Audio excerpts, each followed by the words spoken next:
It's so easy that a caveman can do it. Catch a vibe, like and subscribe, join that notification nation, and get busy in the comments. What's the way, spectators? This is KDV here from Spectrum Media, and I'm back with AEW Dynasty Predictions.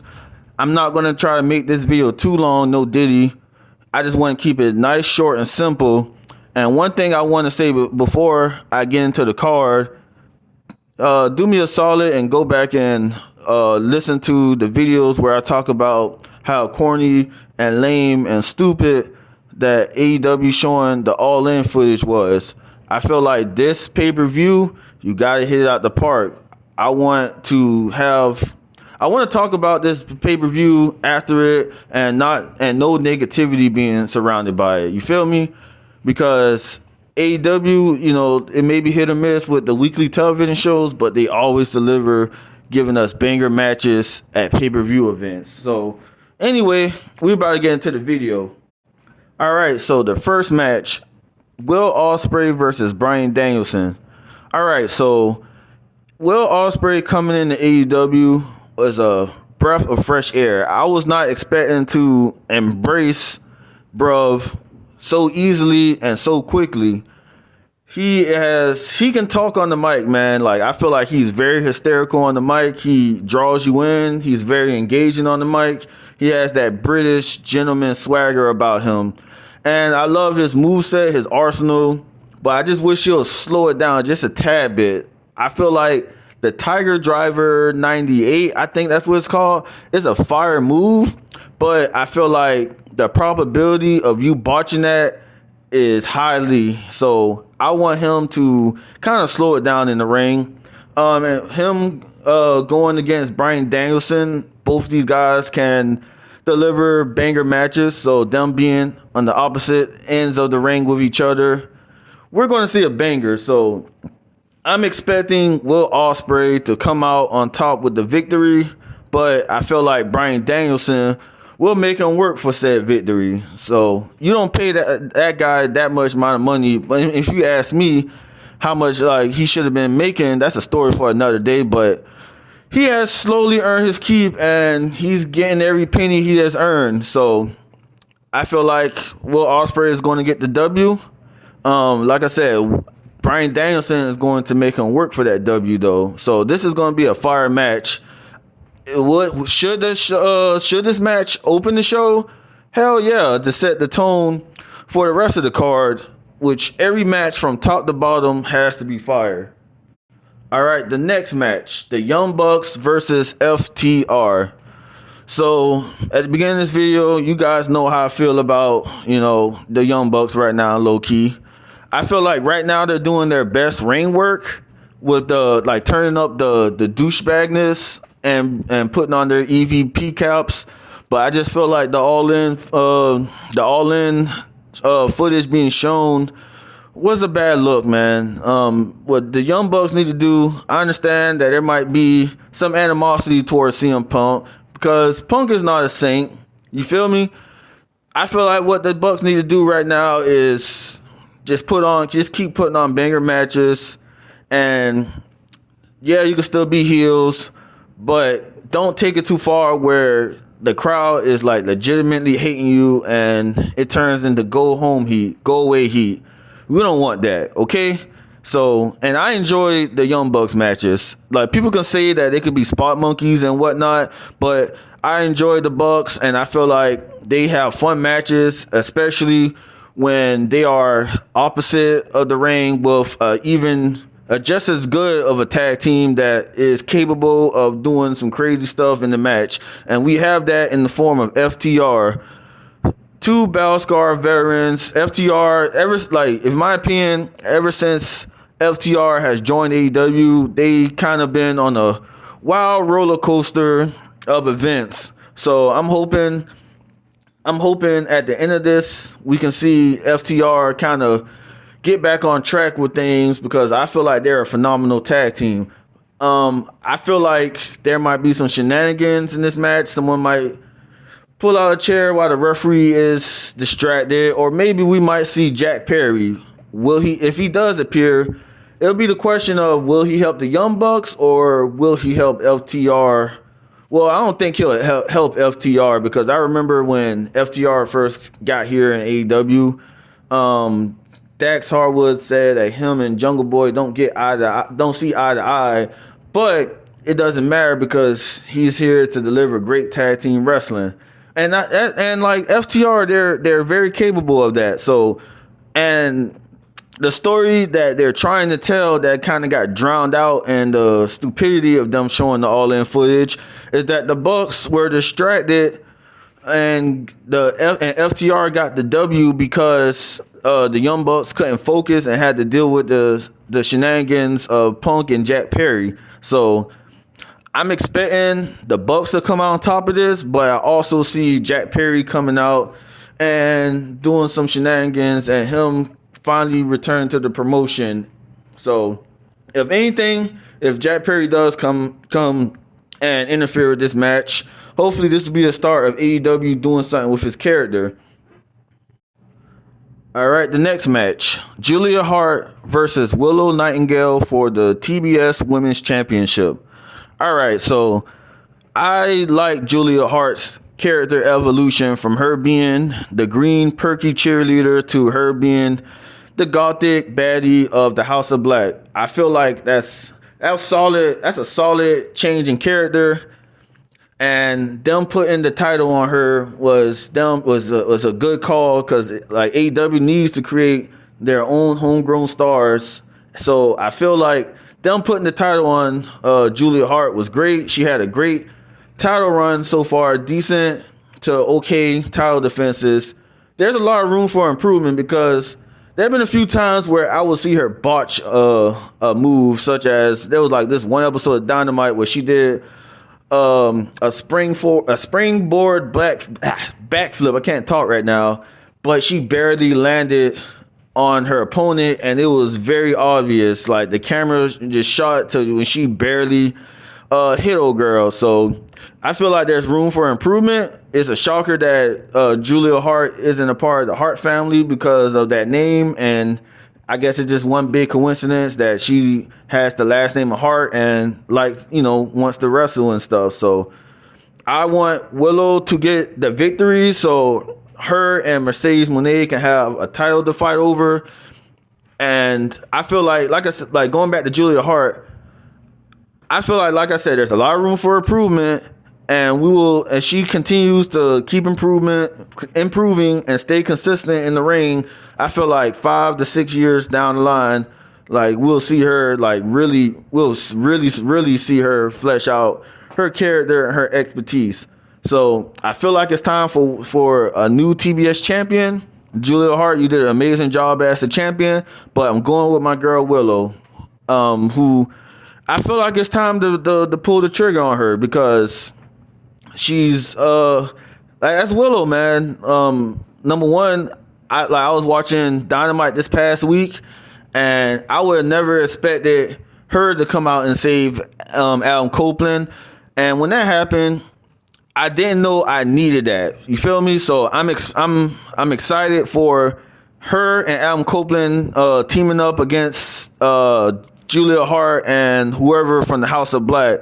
It's Willow, man. Like she's cute, she's pretty, she's bubbly, she has a amazing power-based moveset. Like I pop every time she hits the pounce or whenever she decides to take off the straps, man. So, and like I feel like her and Chris Statlander have been really shining together as a tag team.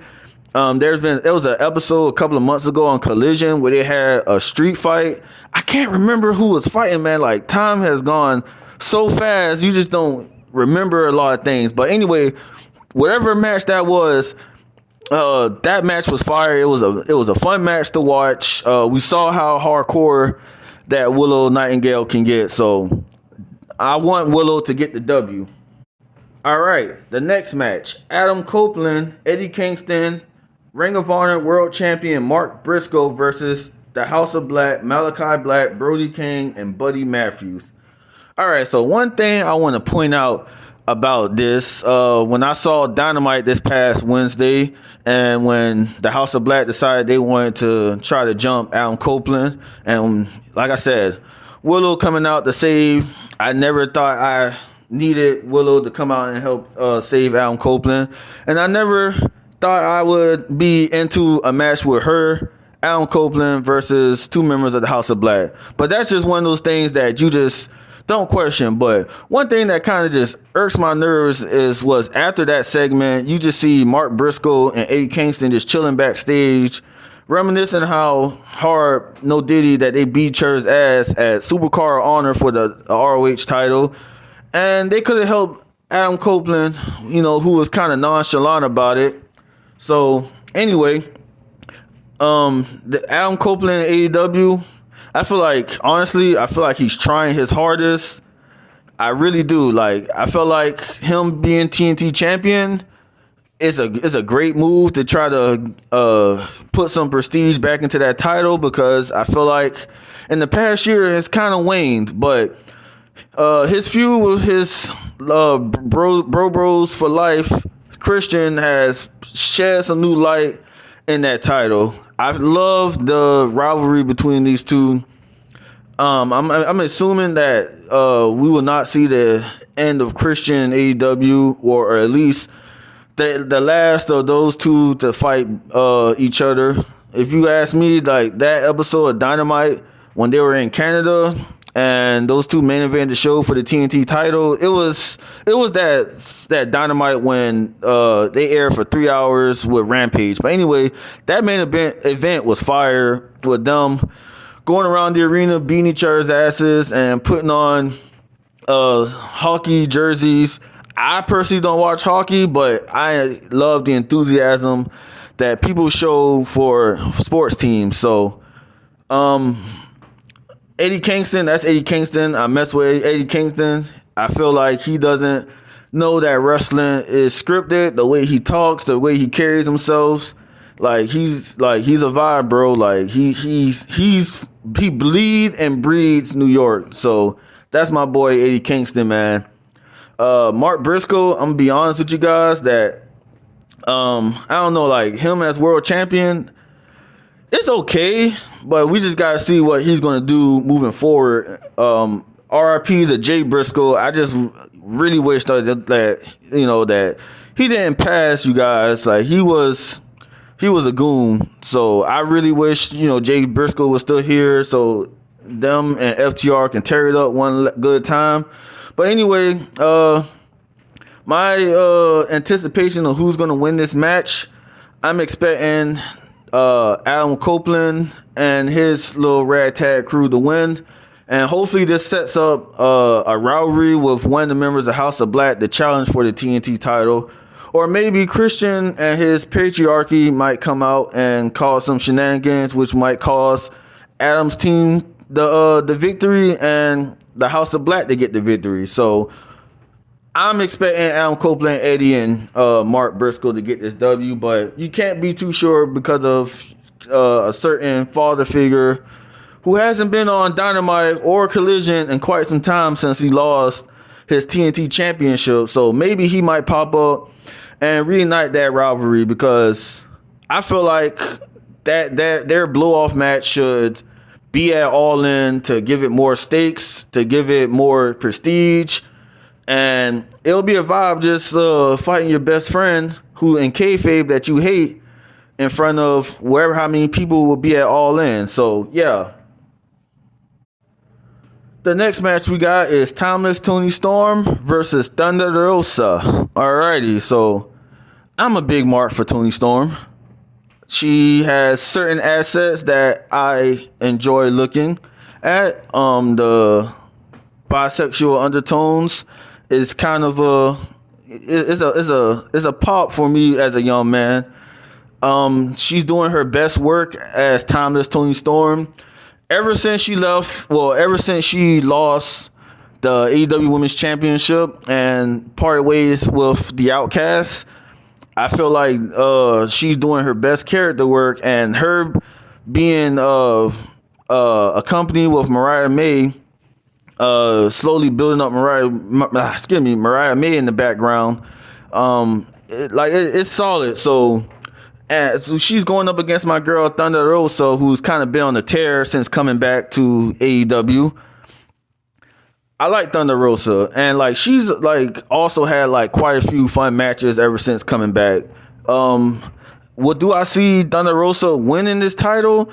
Not at the moment. I feel like Toni Storm should be women's champion for a little while longer, and whoever she loses the title to, it was someone that AEW has been getting their stock up within the company for a good little minute. So if Toni Storm were to ever lose the title, it has to be against someone who's never won the AEW Women's Championship before, and someone that AEW has been slowly building up. So maybe down the line we might see Mariah May turn on her. I don't know, especially with her hot Asian friend from Stardom popping up and giving her, you know, some assistance after her match. And shout out to Mariah May. You feel me? So also I want to point out is perhaps that maybe a certain doctor might pop back up, because Britt Baker has been not, well, excuse me, let me rephrase that. Dr. Britt Baker, DMD. Let me put some respect on my girl name. We haven't seen Britt Baker in quite some time in AEW, but from what we saw when she's posting on social media and whatnot, that she's in the best shape of her life, and some could say she's in better shape than Adam Cole. So maybe Britt Baker might interfere with the match. Maybe Britt Baker might come out and attack whoever wins the title, which I'm hoping for Toni Storm. Or maybe, let's just maybe, Thunder Rosa wins the title, and then Britt Baker comes out and stomps her, and they can reunite their rivalry, which is a fire rivalry. I remember watching, I want to say, the St. Patrick's Day Slam episode of Dynamite when they was in a steel cage. Man, that was in the good glory days of AEW, man. I don't know what's going on in AEW now, but they have to get back on track, because Britt Baker and Thunder Rosa is like their attrition leader. So I would love for those two to duke it out a little bit more. But also, I'm just going to some side notes of before I end this part of the video. If Britt Baker does come back, it'll be cool to see her with Jamie Hayter and Rebby. You know, like, I feel like that was a great stable. They should have had a stable name. And if I'm spending too much time on Britt Baker, but if she does come back, bring back her talk show segment. You guys. I can't talk today. But yeah, I'm expecting Toni Storm to come out with the victory on this one, guys.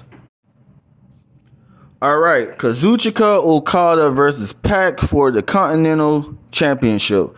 So, all right, this is my opinion on the Continental Championship. It's a great looking title, okay? But I feel like AEW has no need for another singles men's championship when you have the international title and you have the TNT championship, that you kind of need to book both respective titles just a tad bit a little better.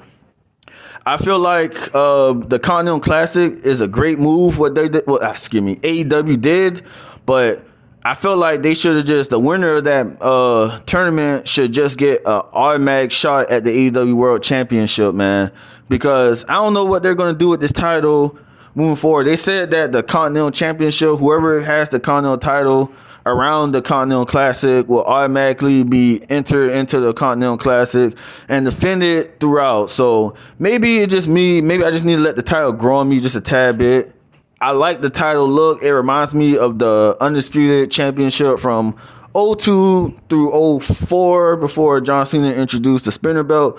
But anyway, Kazuchika Okada, like, I'm very familiar with his work in New Japan. I thought he was a vibe being their top champion, their top guy in New Japan. And he wants to take a risk, take a chance, and join in an American promotion outside New Japan. And he has no intentions of going back to New Japan. But anyway, I have no issue with Okada being in AEW. If you ask me, 14 million is hella steep for in wrestling, if you just ask me. But that's a story for another day, you guys. If anything, AEW just gotta constantly book him right. I feel like it was the right thing to do to put him in with the Young Bucks. Like, we have Kenny Omega and Hangman Page probably in the foreseeable future once they come back and maybe go after the Elite. Kenny has beef with Okada. Has Hangman wrestled Okada? I'm not too sure. But anyway, versus the Bastard Pac. So I want to see Pac a lot more in AEW. A lot more, because I feel like his attendance isn't the best in AEW. And I want him to challenge for the International Championship or the TNT title down the line, and maybe bring back Death Triangle. But anyway, not trying to take too long on this match, I feel like Okada is going to come out with the victory because he just won the title. And they just paid him, he's getting 14 M's for 3 years. So I don't think that he's going to lose a match anytime soon. So we're going to go with my boy Okada for the victory. But just like the Ospreay and Danielson match, Pac is going to make him work for that W. So my boy Okada, he should get the victory in this match. Alrighty, the International Championship, Roderick Strong versus Kyle O'Reilly.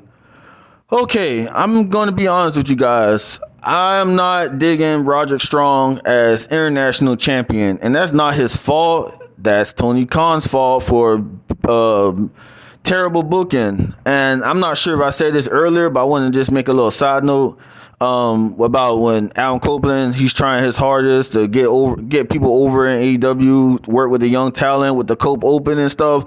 I think that's a solid concept, but it just all comes back down to Tony Khan. There's no reason for Adam Copeland to challenge for a young guy if you have no plans to use this said person on the regular. But anyway, getting back to Roger Strong, it's just something about his title ring that just not clicking with me.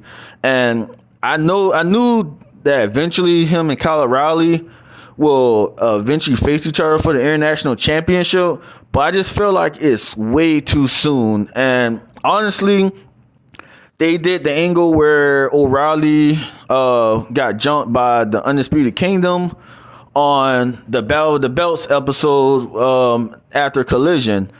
If you ask me, this angle should have either taken place on Collision or Dynamite, and you should have Roger Strong should be facing someone else for the International Championship at Dynasty, and you should allow the story between him and Kyle to play out just a tad bit more. I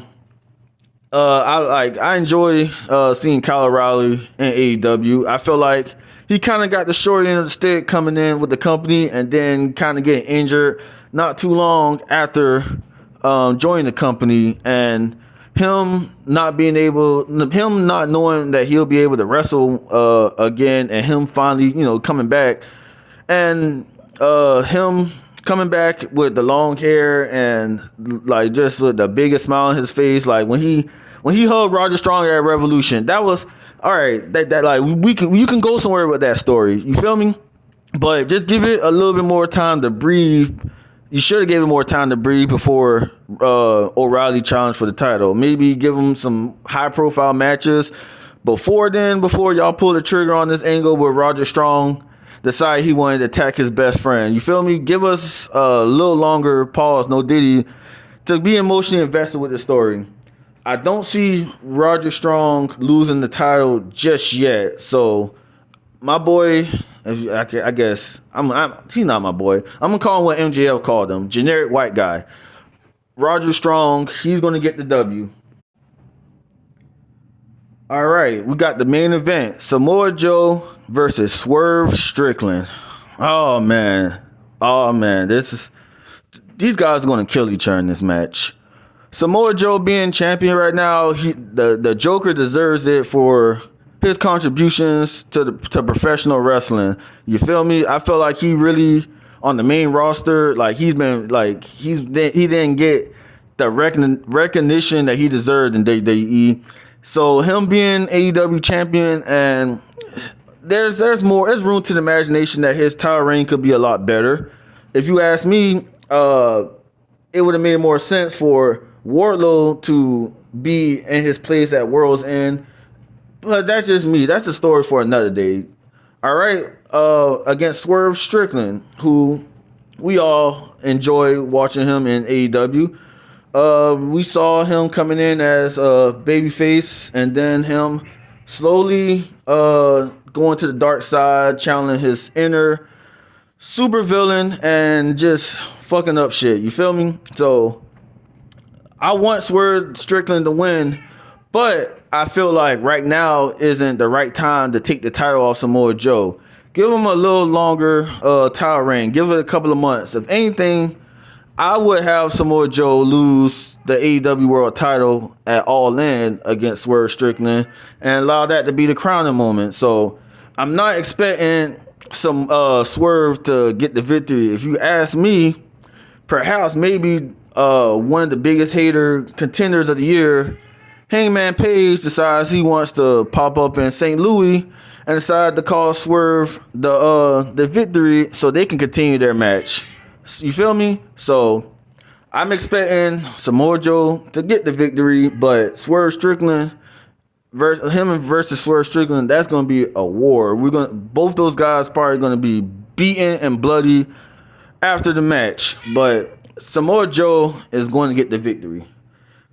All right, so this video has been quite a little long. Pause. I didn't expect it to be long. I just kind of ramble a little bit about pro wrestling because I love pro wrestling, you guys. I want AEW to make us forget about the stupidity of the all-in footage being aired this past episode of Dynamite.